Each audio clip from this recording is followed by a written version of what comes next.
ನಮಸ್ಕಾರ, ಕದಂಬ ನ್ಯೂಸ್ಗೆ ಸ್ವಾಗತ. ನಾನು ಸೋನಿಕಾ ಸುದೇಶ್. ಮೊದಲಿಗೆ ಮುಖ್ಯಾಂಶಗಳು.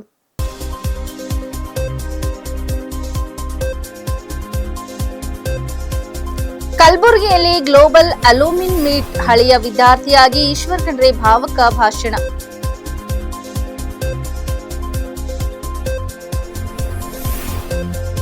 ಶಾಹೀನ್ ಕಾಲೇಜಿನ ಸಮೀಕ್ಷೆ, ವಿದ್ಯಾರ್ಥಿಗಳಲ್ಲಿ ಸಾಮಾಜಿಕ ಜಾಗೃತಿ ಬೆಳೆಸುವ ಪ್ರಯತ್ನ.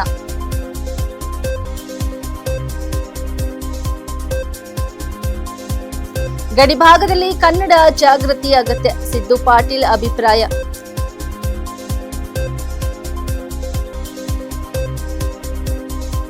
ಶ್ರೀ ಹೊನ್ನೇಕೇರಿ ಸಿದ್ದೇಶ್ವರ ದೇವಸ್ಥಾನ ರಸ್ತೆ ಕಾಮಗಾರಿಗೆ ಚಾಲನೆ ನೀಡಿದ ಶಾಸಕ ಡಾ ಶೈಲೇಂದರ್ ಬೆಲ್ದಾಳೆ.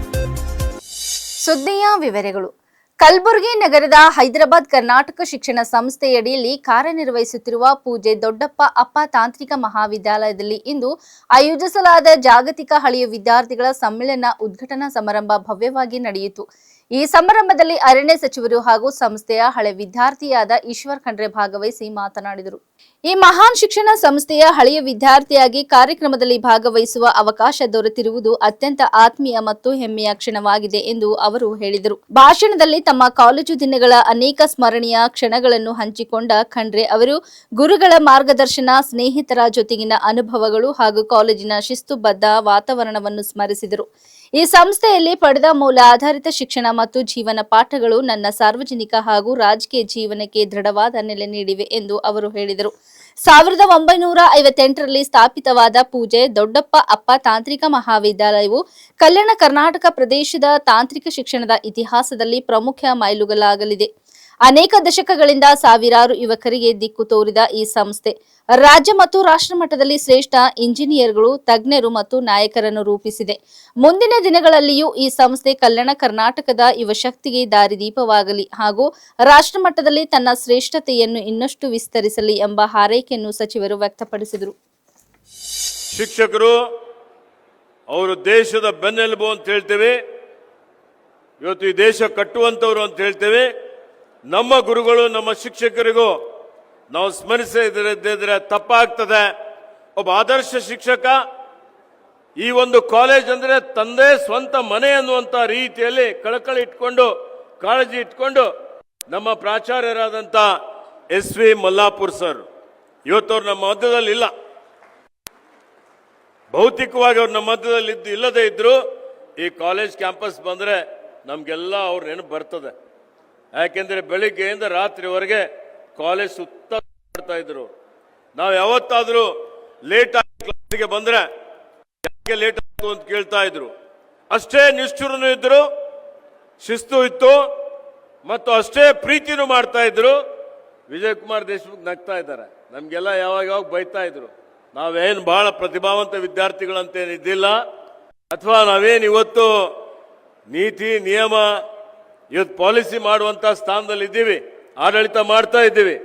ಆದ್ರೂ ಅಂದಿನ ಕಾಲದಲ್ಲಿ ಬಹಳ ಸೌಮ್ಯವಾಗಿ, ಇವತ್ತು ನಮಗೆ ಬಹಳ ಆರಾಮಾಗಿ ನಾವು ನಮ್ಮ ಇಂಜಿನಿಯರಿಂಗ್ ಪದವಿ ಮುಗಿಸಿದ್ದೀವಿ. ಯಾವುದೇ ಟೆನ್ಷನ್ ಇದ್ದಿಲ್ಲ.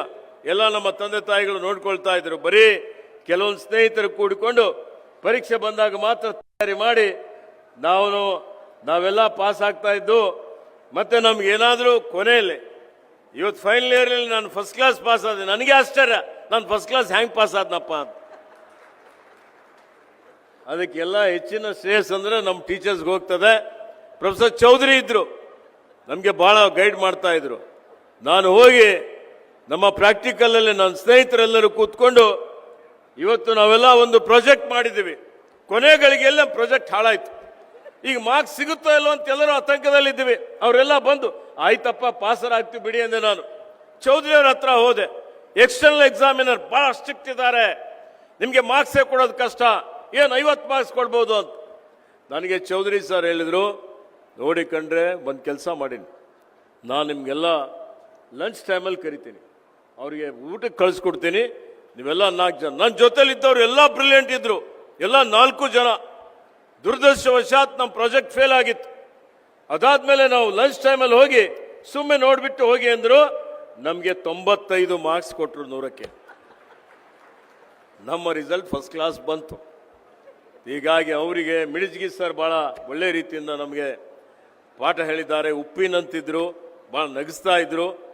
ಸುಮಾರು ಜನ ಎಲ್ಲ ಇವತ್ತು ನಮಗೆ ವಿದ್ಯಾಭ್ಯಾಸ ಮಾಡಿದಂಥ ಶಿಕ್ಷಕರಿಗೂ ಈ ಹೊತ್ತಿನಲ್ಲಿ ನನ್ನ ಕಡೆಯಿಂದ ನಾನು ಸ್ಮರಿಸುತ್ತಾ ಅವರಿಗೆ ನಮನಗಳನ್ನು ಸಲ್ಲಿಸುತ್ತಾ ಇವತ್ತು I conclude my speech. My heartfelt congratulations to everyone. Wishing you all continued success and happiness in the years ahead. Jai Hind, Jai Bharat. Thank you. Bidar ನಗರದ ಶಾಹೀನ್ ಪಿಯು ಮತ್ತು ಡಿಗ್ರಿ ಕಾಲೇಜು ವತಿಯಿಂದ ಇತ್ತೀಚೆಗೆ ಮಹತ್ವದ ಸಮೀಕ್ಷೆ ನಡೆಸಲಾಗಿದೆ. ಡಿಗ್ರಿ ಕಾಲೇಜಿನ ವಿದ್ಯಾರ್ಥಿಗಳು ವಿದ್ಯಾಭ್ಯಾಸ ಪೂರ್ಣಗೊಂಡ ಬಳಿಕ ಉತ್ತಮ ಹಾಗೂ ಸಕಾರಾತ್ಮಕ ಚಟುವಟಿಕೆಗಳಲ್ಲಿ ತೊಡಗಿಸಿಕೊಳ್ಳುವಂತೆ ಪ್ರೇರೇಪಿಸುವ ಉದ್ದೇಶದಿಂದ ಈ ಸಮೀಕ್ಷೆ ಕೈಗೊಳ್ಳಲಾಗಿದೆ ಎಂದು ಅಭಿಲಾಷ್ ಅವರು ಇಂದು ನಡೆದ ಪತ್ರಿಕೆಗೋಷ್ಠಿಯಲ್ಲಿ ತಿಳಿಸಿದರು. ಶಿಕ್ಷಣವು ಕೇವಲ 4 ಗೋಡೆಗಳೊಳಗೆ ಸೀಮಿತವಾಗಬಾರದು. ಪಾಠ್ಯಕ್ರಮದ ಹೊರತಾಗಿಯೂ ಕಲಿಯಲು ಅನೇಕ ವಿಷಯಗಳಿವೆ. ಸಮಾಜದ ಸಮಸ್ಯೆಗಳನ್ನು ಅರಿತು ಅವುಗಳಿಗೆ ಪರಿಹಾರ ಕಂಡುಹಿಡಿಯುವ ಮನೋಭಾವ ವಿದ್ಯಾರ್ಥಿಗಳಲ್ಲಿ ಬೆಳೆಯಬೇಕು ಎಂದು ಅವರು ಹೇಳಿದರು. ಈ ಸಮೀಕ್ಷೆಯನ್ನು 3 ಪ್ರಮುಖ ವಿಷಯಗಳಾದ ಮೊಬೈಲ್ ಫೋನ್ ಚಟ, ಮಹಿಳೆಯರಲ್ಲಿ ಕಾನೂನಿನ ಅರಿವು, ಸ್ವಚ್ಛತಾ ಬೀದರ್ ಆಧಾರದ ಮೇಲೆ ನಡೆಸಲಾಗಿದೆ. ವಿದ್ಯಾರ್ಥಿಗಳು ನಗರದ 8-9 ಕಾನೂನುಗಳಿಗೆ ಭೇಟಿ ನೀಡಿ ಪೋಷಕರೊಂದಿಗೆ ನೇರ ಸಂವಾದ ನಡೆಸಿದರು. ನಂತರ ಮಾತನಾಡಿದ ಕಾಲೇಜಿನ ಪ್ರಾಂಶುಪಾಲ ಆಫ್ರಿನ್ ಅವರು, ಸಮೀಕ್ಷೆಯಲ್ಲಿ ಭಾಗವಹಿಸಿದ 80% ಪೋಷಕರು 16 ವರ್ಷದೊಳಗಿನ ಮಕ್ಕಳಿಗೆ ಸೋಷಿಯಲ್ ಮೀಡಿಯಾದ ಬಳಕೆಯನ್ನು ನಿಷೇಧಿಸುವ ಕಾನೂನು ಜಾರಿಗೊಳಿಸಬೇಕೆಂದು ಅಭಿಪ್ರಾಯಪಟ್ಟಿದ್ದಾರೆ ಎಂದು ತಿಳಿಸಿದರು. ಈ ರೀತಿಯ ಕಾನೂನುಗಳು ಈಗಾಗಲೇ ಆಸ್ಟ್ರೇಲಿಯಾ ಮತ್ತು ಫ್ರಾನ್ಸ್ ದೇಶಗಳಲ್ಲಿ ಜಾರಿಯಲ್ಲಿವೆ. ಇದೇ ರೀತಿಯ ಕಾನೂನು ಭಾರತದಲ್ಲಿಯೂ ಜಾರಿಯಾಗಬೇಕು. ಇಲ್ಲವಾದರೆ ಮುಂದಿನ ಪೀಳಿಗೆಯ ಭವಿಷ್ಯ ಸಂಕಷ್ಟಕ್ಕೆ ಸಿಲುಕುವ ಸಾಧ್ಯತೆ ಇದೆ ಎಂದು ಅವರು ಎಚ್ಚರಿಸಿದರು. ಸಮೀಕ್ಷೆಯ ಪ್ರಕಾರ 45% ಪೋಷಕರು 16 ವರ್ಷದೊಳಗಿನ ಮಕ್ಕಳಲ್ಲಿ ಏಕಾಗ್ರತೆ ಕೊರತೆ, ಸರಿಯಾಗಿ ಮಾತನಾಡದಿರುವುದು, ತಲೆನೋವು ಮತ್ತು ಕಣ್ಣಿನ ನೋವು, ನಿದ್ರಾಹೀನತೆ ಸಮಸ್ಯೆಗಳು ಹೆಚ್ಚುತ್ತಿರುವುದಾಗಿ ತಿಳಿಸಿದ್ದಾರೆ. ಮೊಬೈಲ್ ಫೋನ್ ಹಾಗೂ ಸೋಷಿಯಲ್ ಮೀಡಿಯಾ ಅತಿಯಾದ ಬಳಕೆ ಈ ಸಮಸ್ಯೆಗಳಿಗೆ ಕಾರಣವಾಗಬಹುದು ಎಂಬ ಆತಂಕ ಪೋಷಕರಲ್ಲಿ ವ್ಯಕ್ತವಾಗಿದೆ. ನಾವೆಲ್ಲರೂ ಈ ಒಂದು ಪತ್ರಿಕಾಗೋಷ್ಠಿಯಲ್ಲಿ ಬಂದಿರೋ ಮುಖ್ಯ ಉದ್ದೇಶ ಏನಂದ್ರೆ, ನಮ್ಮ ಕಾಲೇಜಿನಲ್ಲಿ ಇತ್ತೀಚಿನ ದಿನಗಳಲ್ಲಿ ಅಂದರೆ ಜನವರಿ 10ರಿಂದ ಫೆಬ್ರವರಿ 5ರವರೆಗೆ ಸುಮಾರು 1 ತಿಂಗಳವರೆಗೂ ನಾವು ಸಮೀಕ್ಷೆ ನಡೆಸಿದ್ವಿ, ಅಂದರೆ ಸರ್ವೆ. ನಮ್ಮ ವಿದ್ಯಾರ್ಥಿಗಳು, ಡಿಗ್ರಿ ಕಾಲೇಜಿನ ವಿದ್ಯಾರ್ಥಿಗಳಾದ BA, BSc, BCom ಹಾಗೂ BCA ವಿದ್ಯಾರ್ಥಿಗಳು ಅವ್ರ ಪರೀಕ್ಷೆ ಮುಗಿದ ನಂತರ ನಾವು ಅವ್ರಿಗೇನೋ ಒಂದು ಚಟುವಟಿಕೆ, ಸಾಮಾಜಿಕ ಚಟುವಟಿಕೆಗಳಲ್ಲಿ ಅವ್ರಿಗೆ ತೊಡಗಿಸ್ಬೇಕು. ಈ ಶಿಕ್ಷಣ ಅಂದರೆ ಬರೀ ಒಂದು 4 ಗೋಡೆಗಳ ಮಧ್ಯೆ ಅಷ್ಟೇ ಇರಬಾರ್ದು, ಈ ಗೋಡೆಯಿಂದ ಆಚೆನೂ ಕೂಡ ಶಿಕ್ಷಣ ಕಲೆ ತುಂಬ ಇರುತ್ತೆ ಅನ್ನೋ ಒಂದು ಉದ್ದೇಶದಿಂದ ನಮ್ಮ ಪ್ರಿನ್ಸಿಪಲ್ ಮೇಡಮ್ ಅವರ ಅವ್ರ ಒಂದು ಮಾರ್ಗದರ್ಶನದಿಂದ ನಾವು ಮುಂದುವರೆದ್ವಿ. ಈ ಸಮೀಕ್ಷೆ ತುಂಬ ಅಚ್ಚುಕಟ್ಟಾಗಿ ಮೂಡಿಬಂತು. 3 ವಿಷಯಗಳ ಮೇಲೆ ನಾವು ಸಮೀಕ್ಷೆ ಮಾಡಿದ್ವಿ. ಮೊದಲನೇದಾಗಿ ಅಂದರೆ ಹಾಗೆ ಮಾಡ್ತಾ ಇದ್ದಾರೆ, ಅದ್ರ ಮೇಲೆ ಆ ವಿಷಯಗಳ ಮೇಲೆ ನಾವು ಸಮೀಕ್ಷೆ ಮಾಡಿದ್ವಿ. 2ನೇ ವಿಷಯ ಮಹಿಳೆಯರಲ್ಲಿ ಕಾನೂನಿನ ಜಾಗೃತಿ ಮೂಡಿಸೋದು. ಅದೇ ರೀತಿಯಾಗಿ ಸ್ವಚ್ಛ ಬೀದರ್ ಅಭಿಯಾನ, ಸ್ವಚ್ಛ ಭಾರತ್ ಅಭಿಯಾನ ಅಂತ ನಾವು ಹೇಳಿದ್ವಿ. ಬಟ್ ಬೀದರನ್ನು ಸ್ವಚ್ಛ ಮಾಡೋದು, ಅದರಲ್ಲಿ ಕೆಲವೊಂದು ವಿಷಯಗಳು ನಾವು ನಮ್ಮ ಪ್ರಿನ್ಸಿಪಲ್ ಮೇಡಮ್ ಇನ್ನೂ ಡೀಟೇಲ್ ಆಗಿ ಹೇಳ್ತಾರೆ. ಸೊ ಈ 3 ವಿಷಯಗಳ ಮೇಲೆ 3 ಹಂತವಾಗಿ 3 ತಂಡಗಳನ್ನು ಮಾಡಿ ನಾವು ಸಮೀಕ್ಷೆ ನಡೆಸಿದ್ವಿ. ಆ ಸಮೀಕ್ಷೆದ ವಿವರ ಮಾಹಿತಿ ನಮ್ಮ ಪ್ರಾಂಶುಪಾಲ್ ಮೇಡಮ್ ಅವರು ಇನ್ನು ಮುಂದೆ ಹೇಳ್ತಾರೆ. ಇತ್ತೀಚೆಗೆ ನೋಡಿದ್ದೇವೆ, ಗಾಜಿಯಾಬಾದಲ್ಲಿ ಒಂದು ನಡೆದಂತಹ ಘಟನೆ. ಮೊಬೈಲ್ ಫೋನ್ ದುರ್ಬಳಕೆಯಿಂದ ಒಂದೇ ಕುಟುಂಬದ 3 ಮಕ್ಕಳು ಯಾವ ತರ ಅವರ ಜೀವವನ್ನು ತೆತ್ತರುತ್ತೇವೆ. ಈಗ ಮೊಬೈಲ್ ಫೋನ್ ಅಡಿಕ್ಷನ್ ಇದನ್ನು ಪ್ಯಾಂಡಮಿಕ್ ತರ ಕನ್ಸರ್ನ್ ಮಾಡ್ತಾ ಇದ್ದಾರೆ. ಹೇಗೆ ಕೋವಿಡ್ ಬಂದಿದೆ, ಪ್ಯಾಂಡಮಿಕ್ ಸಾಂಕ್ರಾಮಿಕ ರೋಗ ಹೇಳ್ಬೋದು ಅಂತ ಹೇಳಿದ್ರೆ, ಈಗ ಇದೇ ರೀತಿ ನಡೀತಾ ಹೋದ್ರೆ ನಮ್ಮ ಭಾರತದ ಭವಿಷ್ಯದ ಸವಾಲು ಏನಾಗ್ಬೋದು ನಮ್ಮ ಇಂದಿನ ಪೀಳಿಗೆ. ಇವಾಗ ನೋಡಿ, ಜೆನ್ಜಿ ಅವರ IQ ಲೆವೆಲ್ ಅವರ ಪೋಷಕರಿಗಿಂತ ಕಡಿಮೆ ಅಂತೇಳಿ ಇವಾಗ ಬಂದ ಸಮೀಕ್ಷೆಯಲ್ಲಿ ನಮಗೆ ವರದಿ ಆಗ್ತದೆ. ಈ ತರದ ಹಲವು ಸಮೀಕ್ಷೆಯನ್ನು ನಾವು ನಡೆಸಿದ್ದೇವೆ. ಫಸ್ಟ್ ಒಂದು ನಾವು ಇಲ್ಲಿ ಬೀದರಲ್ಲಿ ನಡೆಸಿದ ಯಾವುದು ಅಂತ ಹೇಳಿದ್ರೆ ಮೊಬೈಲ್ ಫೋನ್ ಅಡಿಕ್ಷನ್. ನಾವು ಸುಮಾರು 7ರಿಂದ 8 ಕಾಲೋನೀಸ್ ಎಲ್ಲ ಹೋಗಿ ನಮ್ಮ ಮಕ್ಕಳು ಪೋಷಕರೊಟ್ಟಿಗೆ ಸಂವಾದಿಸಿ 4-5-20 ಕ್ವಶನ್ಸ್ ಅನ್ನು ಮಾಡಿದ್ರೆ ಅದರಲ್ಲಿ ನಾವು 5 ಕೀ ಪಾಯಿಂಟ್ಸ್ ಅನ್ನು ನಾವು ನಿಮಗೆ ಕಾಪಿಯನ್ನು ಸಹ ನೀಡಿದ್ದೇವೆ. ಅದರಲ್ಲಿ ಏನಾಗಿದೆ ಅಂತ ಹೇಳಿದ್ರೆ 80% ಆಫ್ ಪೇರೆಂಟ್ಸ್ ಹೇಳ್ತಿದ್ದಾರೆ ಸೋಷಿಯಲ್ ಮೀಡಿಯಾಸ್ ಬಿಲೋ 16 ಇಯರ್ಸ್ ಅದನ್ನು ಬ್ಯಾನ್ ಮಾಡುವಂತಹ ಕಾನೂನನ್ನು ತರಬೇಕು ಅಂತ ಹೇಳಿ ವಿನಂತಿಸಿದ್ದಾರೆ. ಈ ಮನವಿಯನ್ನು ಸರ್ಕಾರಕ್ಕೆ ಒಪ್ಪಿಸಿ ಆಸ್ಟ್ರೇಲಿಯಾ, ಈಗ ನೋಡಿ ಆಸ್ಟ್ರೇಲಿಯಾದವರು ತಂದಿದಾರಿಲ್ಲ, ಬಿಲೋ 16 ಇಯರ್ಸ್ ಅವರು ಅವರಿಗೆ ಸೋಷಿಯಲ್ ಮೀಡಿಯಾ ಇದು ಮಾಡ್ಬೋದು ಟೋಟಲಿ ಬ್ಯಾನ್. ಅದೇ ರೀತಿ ಫ್ರಾನ್ಸ್ ತಂದಿದ್ದಾರೆ, ಅವರು ಬಿಲೋ 15 ಏಜ್ ಲಿಮಿಟ್ 15ಗೆ ಮಾಡ್ತಾರೆ, 15 ವರ್ಷದ ಕೆಳಗಿನವರಿಗೆ ಸೋಷಿಯಲ್ ಮೀಡಿಯಾ ಬ್ಯಾನ್ ಇದೆ. ಅದೇ ರೀತಿಯ ಸಿಸ್ಟಮ್ ನಾವು ಇವಾಗ ಇಂಡಿಯಾದಲ್ಲಿ ತರಬೇಕು ಸರ್. ತರದಿದ್ರೆ ನಮ್ಮ ಮುಂದಿನ ಭಾರತದ ಪೀಳಿಗೆಯೇ ನಮ್ಗೆ ಒಂದು ಸವಾಲು. ಇವಾಗ ನೋಡಿ ಏಕಾಗ್ರತೆ, ನಾವು ಇದರಲ್ಲಿ ಕೇಳಿದ ಕ್ವಶನ್, ನಿಮ್ಮ ಮಗು ಎಷ್ಟು ಹೊತ್ತು ಮೊಬೈಲ್ ಫೋನ್ ನೋಡ್ತಾರೆ, ಅವ್ರಿಗೆ ಏನೇನು ತೊಂದರೆಗಳನ್ನು ನೋಡ್ತಾ ಇದ್ದಾರೆ ಅಂತ ಹೇಳಿ. ಅದರಲ್ಲಿ ಸರ್ 45% ಅವ್ರು ಹೇಳಿದ್ರು ಫಿಸಿಕಲ್ ಪ್ರಾಬ್ಲಮ್ ಮಕ್ಕಳಿಗಿದೆ, ಏಕಾಗ್ರತೆ ಕಮ್ಮಿ ಆಗಿದೆ, ಮಕ್ಕಳು ಸರಿಯಾಗಿ ಮಾತನಾಡ್ತಾ ಇಲ್ಲ, ಮತ್ತೆ ತಲೆನೋವು, ಕಣ್ಣು ನೋವು, ನಿದ್ರಾಹೀನತೆ, ಇಂಥ ಹಲವು ಪ್ರಾಬ್ಲಮ್ ಅನ್ನು 16 ಇಯರ್ಸ್ ಕೆಳಗಿನ ಮಕ್ಕಳಲ್ಲಿ ಕಂಡು ಬಂದಿದೆ ಅಂತ ಹೇಳಿ ಅವರ ಪೇರೆಂಟ್ಸ್ ಅವರು ಹೇಳಿದ್ದಾರೆ ಸರ್. ನಾವು ಈ ಎಷ್ಟು ಸರ್ವೆ ಮಾಡಿದ್ದೇವೆ, ನಾವು ಪರ್ಸನಲ್ ಏನು ಇನ್ಫಾರ್ಮೇಶನ್ ತೆಗಲಿಲ್ಲ, ಇದು ಜಸ್ಟ್ ನಮ್ಮ ಸ್ಟೂಡೆಂಟ್ಸ್ಗೆ ಸ್ಟಡಿ ಪರ್ಪಸ್ ಬೇಸಿಸ್ ಅಲ್ಲಿ ನಾವು ಮಾಡಿದ್ದೇವೆ. And next one more thing is that ಇದು 45% ಇದರಲ್ಲಾದ್ರೆ 33 ಪೇರೆಂಟ್ಸ್ ಹೇಳ್ತಿದ್ದಾರೆ ಮನೆಯಲ್ಲಿ ಮಾತುಕತೆ ನಡೀತಿದೆ. 33% ಈಗ ಬೀದರ್ ಲೋಕಲ್ಲಿ ನಾವು ಮಾಡಿದ ಸಮೀಕ್ಷೆಯಲ್ಲಿ ನಮಗೆ ತಿಳಿದು ಬಂದಿದೆ ಸರ್. ಅದೇ ರೀತಿ ಸರ್ ಒಂದು ಇದಾಯ್ತು. ಮತ್ತೆ 65% ಪೇರೆಂಟ್ಸ್ ಇದು ಹೇಳಿದ್ದಾರೆ 16 ವರ್ಷದ ಕೆಳಗಿನ ಮಕ್ಕಳು ಬರೀ ಎಂಟರ್ಟೈನ್ಮೆಂಟ್ಗೆ ಮೊಬೈಲ್ ಫೋನ್ ಯೂಸ್ ಮಾಡ್ತಿರ್ತಾರೆ, not for any related to education. ಶಿಕ್ಷಕೇತರ ಚಟುವಟಿಕೆಗಳು, ಗೇಮಿಂಗ್, ಎಡಿಕ್ಷನ್ ಮತ್ತು ಎಂಟರ್ಟೈನ್ಮೆಂಟ್, ರೀಲ್ಸ್ ಅಲ್ಲಿ ಅವರು ಡಿಪೆಂಡ್ ಆಗಿರುತ್ತೆ. 65% ಪೇರೆಂಟ್ಸ್ ಹೇಳಿದ್ದಾರೆ. ನಾವು ಡೈರೆಕ್ಟ್ ಕ್ವಶನ್ ಕೇಳಿದ್ರೆ ನಿಮ್ಮ ಮಕ್ಕಳು ಮೊಬೈಲ್ ಅನ್ನು ಎಜುಕೇಶನ್ ಪರ್ಪಸ್ ಯೂಸ್ ಮಾಡ್ತಿದ್ದಾರಾ ಇಲ್ವಾ? 65% have said it is no. ಮತ್ತೊಂದು ಸಮೀಕ್ಷೆ ನಾವು ಮಾಡಿದ್ದು ಅಂತ ಹೇಳಿದೆ ಸರ್, ಸ್ವಚ್ಛ ಬೀದರ್ ಅಭಿಯಾನ, ಸ್ವಚ್ಛ ಭಾರತ ಅಭಿಯಾನ ಎಲ್ಲರಿಗೆ ಗೊತ್ತಿದೆ. ಬಹಳ ನಮ್ಮ ಸೆಂಟ್ರಲ್ ಗವರ್ಮೆಂಟ್ ಭಾರತದ ಕ್ಲೀನಿನೆಸ್ಗೆ ಯಾವ ತರ ಮುಂದೆ ಬಂದು ಮಾಡಬೇಕು ಅಂತ ಹೇಳಿದೆವು. ಅದನ್ನೇ ನಾವು ಸ್ವಲ್ಪ ಕಾಂಟೆಸ್ಟ್ ಮಾಡಿ ಸ್ವಚ್ಛ ಬೀದರ್ ಅಭಿಯಾನ ಅಂತ ಹೇಳಿ ಮಾಡಿದೆವು. ಇದರಲ್ಲಿ ನಾವು ಯಾವ ಕ್ವಶನ್ ಕೇಳಿದೆವು ಅಂತ ಹೇಳಿದ್ರೆ, ನಿಮ್ಗೆ ಸ್ವಚ್ಛ ಬೀದರ್ ಅಭಿಯಾನದ ಬಗ್ಗೆ ತಿಳುವಳಿಕೆ ಇದೆಯಾ? And it is very good, 95% ಜನರು ಹೇಳಿದರೆ ತಿಳುವಳಿಕೆ ಇದೆ. ಅದೇ ರೀತಿ ನಾವು ಇನ್ನೊಂದು ಕ್ವಶನ್ ಮಾಡಿದ್ದೆವು, ನಿಮ್ಗೆ ಸ್ವಚ್ಛ ಬೀದರ್ ಆ್ಯಪಿನ ಬಗ್ಗೆ ಗೊತ್ತಿದೆಯಾ? ಕೇವಲ 10% ಜನರಿಗೆ ಅದು ಆ್ಯಪ್ ಇದೆ ಅಂತ ಹೇಳಿ ತಿಳುವಳಿಕೆ ಆಗಿದೆ. ಅದರಲ್ಲಿ ಒಂದು 5% ಏನೋ ಅದನ್ನು ಡೌನ್ಲೋಡ್ ಮಾಡಿದ್ದಾರೆ. ಅದರಲ್ಲಿ ಬಹಳ ಕಮ್ಮಿ ಜನರಿಗೆ ಅದರಲ್ಲಿ ರೆಸ್ಪಾನ್ಸ್ ಬಂದಿದೆ.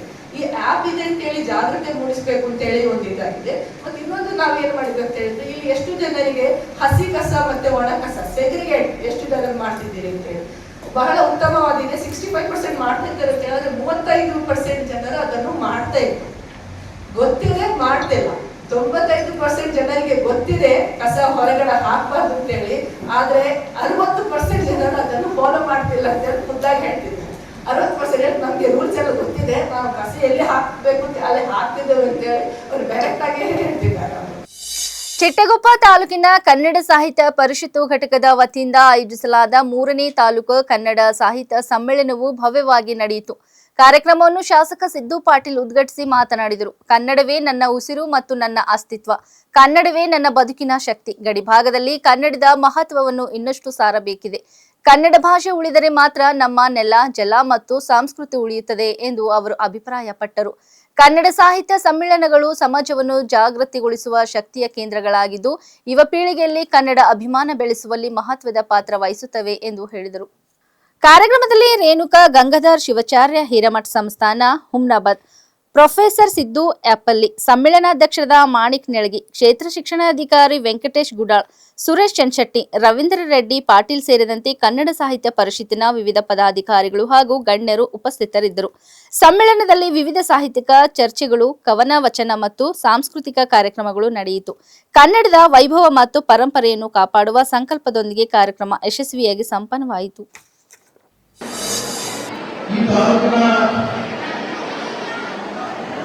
ಕನ್ನಡ ಸಾಹಿತ್ಯ ಪರಿಷತ್ತು ಇಲ್ಲಿ ಕೂಡ ಒಂದು ಭವನ ಆಗಬೇಕು ನಮ್ಮ ಜಿಲ್ಲಾಧ್ಯಕ್ಷರು ಹೇಳಿದ್ದಾರೆ.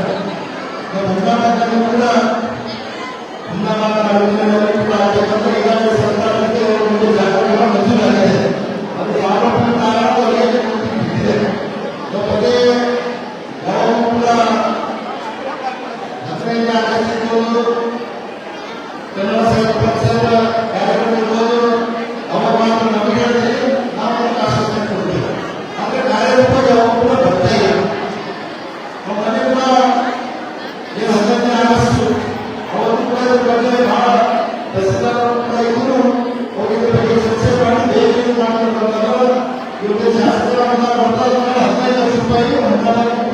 ಬೆಳೆದಿರೋ ಅದರಂತೆ ಇವತ್ತು ಈ ಗುಂಪಿನಲ್ಲಿ ಕೂಡ ಬೀದರ್ ದಕ್ಷಿಣ ಕ್ಷೇತ್ರದ ಅಭಿವೃದ್ಧಿಗೆ ಆದ್ಯತೆ ನೀಡಲಾಗುತ್ತಿದೆ. ಸರ್ಕಾರದ ಯೋಜನೆಗಳನ್ನು ಸಾರ್ವಜನಿಕರಿಗೆ ತಲುಪಿಸಿ ಕ್ಷೇತ್ರದ ಎಲ್ಲಾ ಗ್ರಾಮಗಳ ಸಮಗ್ರ ಅಭಿವೃದ್ಧಿ ಮಾಡಲಾಗುವುದು. ಕ್ಷೇತ್ರದ ಜನರ ಸೇವೆಗಾಗಿ ಹಗಲಿರುಳು ಶ್ರಮಿಸುವುದು ನನ್ನ ಪ್ರಮುಖ ಕರ್ತವ್ಯವಾಗಿದೆ ಎಂದು ಬೀದರ್ ದಕ್ಷಿಣ ಕ್ಷೇತ್ರದ ಶಾಸಕ ಡಾ ಶೈಲೇಂದರ್ ಹೇಳಿದರು. ಅವರು ಬೀದರ್ ದಕ್ಷಿಣ ಕ್ಷೇತ್ರದ ಸುಪ್ರಸಿದ್ಧ ಶ್ರೀ ಹೊನ್ನೆಕೆರೆ ಸಿದ್ದೇಶ್ವರ ದೇವಸ್ಥಾನಕ್ಕೆ ತೆರಳುವ ರಸ್ತೆಯ ಡಾಂಬರೀಕರಣ ಕಾಮಗಾರಿಗೆ ಚಾಲನೆ ನೀಡಿ ಮಾತನಾಡಿದರು. ಸುಮಾರು 70 ಲಕ್ಷ ವೆಚ್ಚದಲ್ಲಿ ಕೈಗೆತ್ತಿಕೊಳ್ಳಲಾದ ಈ ರಸ್ತೆ ಅಭಿವೃದ್ಧಿ ಕಾಮಗಾರಿ ಶೀಘ್ರ ಮತ್ತು ಗುಣಮಟ್ಟದೊಂದಿಗೆ ಪೂರ್ಣಗೊಳ್ಳುವಂತೆ ಗುತ್ತಿಗೆದಾರರಿಗೆ ಸೂಚನೆ ನೀಡಲಾಗಿದೆ. ಕಾಮಗಾರಿಯ ಮೇಲ್ವಿಚಾರಣೆ ಕಡ್ಡಾಯವಾಗಿ ನಡೆಯಬೇಕು ಎಂದು ಸಂಬಂಧಿತ ಅಧಿಕಾರಿಗಳಿಗೆ ಶಾಸಕರು ನಿರ್ದೇಶನ ನೀಡಿದರು. ಈ ರಸ್ತೆ ಅಭಿವೃದ್ಧಿಯಿಂದ ದೇವಸ್ಥಾನಕ್ಕೆ ಆಗಮಿಸುವ ಭಕ್ತರ ಸಂಚಾರ ಸುಗಮವಾಗುವುದರ ಜೊತೆಗೆ ಸ್ಥಳೀಯ ನಿವಾಸಿಗಳಿಗೆ ಹೆಚ್ಚಿನ ಅನುಕೂಲವಾಗಲಿದೆ ಎಂದು ಅವರು ತಿಳಿಸಿದರು. ಹಳ್ಳಿಗಳ ಸರ್ವಾಂಗೀಣ ಅಭಿವೃದ್ಧಿಗೆ ಆದ್ಯತೆ ನೀಡುವ ಮೂಲಕ ಸರ್ಕಾರದ ವಿವಿಧ ಯೋಜನೆಗಳು ಮತ್ತು ಸೌಲಭ್ಯಗಳನ್ನು ಅರ್ಹ ಫಲಾನುಭವಿಗಳಿಗೆ ತಲುಪಿಸುವ ಕಾರ್ಯ ಮುಂದುವರೆಯಲಿದೆ ಎಂದು ಶಾಸಕರು ಹೇಳಿದರು.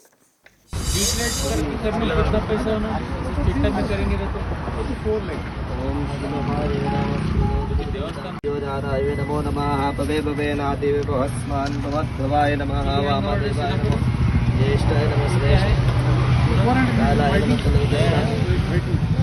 बलाय नमः बलप्रमदन दूर दुरितव दूर ಮಾಡಿದ ಸೂರ ಸನ್ಮುಖ ಸ್ವಾಮಿ ಶರಣ ಜನನಿಗೆ ವರವ ನಿತ್ಯದ ಪರಮ ಪಾರ್ವತಿ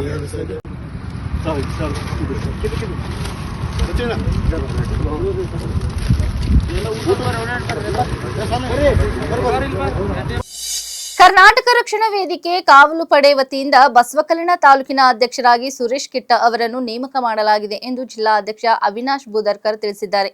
ಈ ಕುರಿತು ಮಾತನಾಡಿದ ಅವರು, ಸಂಘಟನೆಯನ್ನು ತಾಲೂಕು ಮಟ್ಟದಲ್ಲಿ ಇನ್ನಷ್ಟು ಬಲಪಡಿಸುವ ಉದ್ದೇಶದಿಂದ ಈ ನೇಮಕಾತಿ ಮಾಡಲಾಗಿದೆ ಎಂದರು. ಸುರೇಶ್ ಕಿಟ್ಟ ಅವರು ಸಂಘಟನೆಯ ಕಾರ್ಯಗಳಲ್ಲಿ ಸಕ್ರಿಯವಾಗಿ ಭಾಗವಹಿಸುತ್ತಿದ್ದು, ನೂತನ ಜವಾಬ್ದಾರಿಯನ್ನು ಉತ್ತಮ ರೀತಿಯಲ್ಲಿ ನಿಭಾಯಿಸಲಿದ್ದಾರೆ ಎಂಬ ವಿಶ್ವಾಸವಿದೆ ಎಂದು ಹೇಳಿದರು.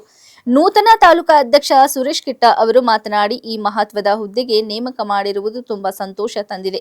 ಸಂಘಟನೆಯ ಆಶಯಗಳು ಮತ್ತು ಕನ್ನಡ ಪರ ಹೋರಾಟಗಳನ್ನು ಸಮರ್ಥವಾಗಿ ಮುಂದುವರಿಸಲು ಬದ್ಧನಾಗಿದ್ದೇನೆ. ಜಿಲ್ಲಾಧ್ಯಕ್ಷರು ಇಟ್ಟಿರುವ ಭರವಸೆಯನ್ನು ಉಳಿಸಿಕೊಂಡು ಸಂಘಟನೆಯನ್ನು ಇನ್ನಷ್ಟು ಬಲಿಷ್ಠಗೊಳಿಸಲು ಶ್ರಮಿಸುತ್ತೇನೆ ಎಂದು ತಿಳಿಸಿದರು. ಈ ಸಂದರ್ಭದಲ್ಲಿ ಸಂಘಟನೆಯ ಪದಾಧಿಕಾರಿಗಳು ಹಾಗೂ ಕಾರ್ಯಕರ್ತರು ಅಭಿನಂದನೆ ಸಲ್ಲಿಸಿ ಶುಭಾಶಯ ಕೋರಿದರು. ನನ್ನ ಹೆಸರು ಅವಿನಾಶ್ ಬೂದರ್ಕರ್, ಕರ್ನಾಟಕ ರಕ್ಷಣಾ ವೇದಿಕೆ ಕಾವಲು ಪಡೆ. ಇವತ್ತಿನ ದಿವಸ ನಮ್ಮದು ಸುರೇಶ್ ಅಂತ, ನಮ್ಮ ಕಿಟ್ಟ ಸುರೇಶ್ ಅಂತ ನಮ್ಮ ಬ್ರದರು, ಅವ್ರಿಗೆ ನಮ್ಮದು ಬಸವಕಲ್ಯಾಣ ತಾಲೂಕು ಅಧ್ಯಕ್ಷ ಮಾಡಿದ್ದೀವಿ. ಒಳ್ಳೆ ನಡೆಸ್ಕೊಂಡು ಹೋಗ್ಬೇಕಂತ ನಮ್ಮ ಸಂಘಟನೆಯಲ್ಲಿ ಒಳ್ಳೆ ಅವ್ರಿಗೆ ಒಂದು ಪೋಸ್ಟ್ ಕೊಟ್ಟಿದ್ದೀವಿ. ನಮ್ಮದೆಲ್ಲ ಇದು ಇರಬೇಕಂತ. ನಮಸ್ಕಾರ. ಇಂದು ನನಗೆ ಅವಿನಾಶ್ ಕುದ್ರೆ ಕರ್ನಾಟಕ ರಕ್ಷಣಾ ವೇದಿಕೆ ಕಾವಲು ಪಡೆಯ ಜಿಲ್ಲಾಧ್ಯಕ್ಷರಾಗಿದ್ದಾರೆ. ಅವರು ನನಗೆ ಇಂದು ಬಸವಕಲ್ಯಾಣ ತಾಲೂಕಿನ ಕರ್ನಾಟಕ ರಕ್ಷಣಾ ವೇದಿಕೆ ಕಾವಲು ಪಡೆಯ ತಾಲೂಕು ಅಧ್ಯಕ್ಷರಾಗಿ ನೇಮಕ ಮಾಡಿದ್ದಾರೆ. ಅವರು ನಮ್ಮ ಮೇಲೆ ಹಾಗೆ ಮತ್ತು ನಮ್ಮ ರಾಜ್ಯ ಅಧ್ಯಕ್ಷರಾದ ಎಸ್ ಸುರೇಶ್ ಅವರು ಮತ್ತು ಅವಿನಾಶ್ ಬುದ್ರೇಕರ್ ಅಣ್ಣವರಿಗೆ ಧನ್ಯವಾದವನ್ನು ತಿಳಿಸುತ್ತೇನೆ.